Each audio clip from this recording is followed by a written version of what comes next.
పెద్ద స్టేజీ ముంగటొరసల ముఖ్యమైనోళ్ళు తర్వాతోళ్ళు వాళ్ళెనక ఇక కార్యకర్తలు పబ్లిక్ ముంగట ఒకలెనక ఒకలు మాట్లాడాలి, పార్టీ గొప్పదనం చెప్పాలి, అధ్యక్షుల వారిని సూరెక్కియాలి.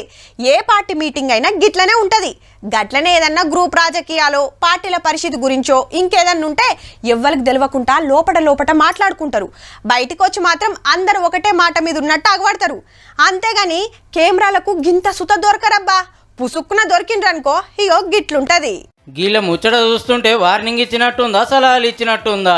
మీకేమనిపిస్తుందో కానీ నాకు సలహాలే ఇచ్చిండంటుంది తమిళసై మేడం. మొన్న చంద్రన్న ప్రమాణ స్వీకారం కార్యంలో మన పాత గవర్నర్ మేడం తోని గింత సీరియస్ గా మాట్లాడిండు సెంటర్ మంత్రి అమిత్ షా సారు. దేని గురించో ఎవ్వలకు తెలియదు కానీ మేడం మీద మస్తు గరం అయిండు, గట్టి వార్నింగ్ ఇచ్చిండని సోషల్ మీడియాలో గిరికలు కొడుతుంది. లేలే సార్ నన్ను ఏమనలేదు, పబ్లిక్ లో తిరగాలే, పార్టీకి పతార పెంచాలని మంచి మంచి సలహాలు ఇచ్చిండని రాసుకొచ్చింది ట్విట్టర్ లా. మరి లేదు నిజం అనేది జరిసేపు పక్కకు పెడితే తమిళనాడు బీజేపీలో రాజకీయం ఏరే ఉన్నది. అధ్యక్షుడు అన్నామలయ్య గారు చేయబట్టికే పార్టీ ఓడిపోయిందన్నట్టు ప్రచారం చేస్తుంది మేడం గ్రూపు. ఎంపీ ఎలక్షన్లు ఇద్దరు ఓడిపోయిన వాళ్ళే. తమిళనాడులో ఒక్క సీటు కూడా గెలవలే బీజేపీ. అయితే ఈయన కామెకు అస్సలు పడతలేదట. ఆయన తగ్గి ముచ్చట పార్టీ పెద్దలకు తెలిసినట్టుంది.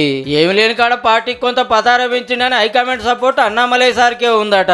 అందుకే తమిళసై మేడం కనబడంగానే అమిత్ షా సార్ గిట్ల గుస్సాయిండని ప్రచారం నడుస్తుంది. 5 ఏళ్ల కిందట గిట్లనే ఓడిపోతే మనకు గవర్నర్ గా పంపిండ్రు మేడాన్ని.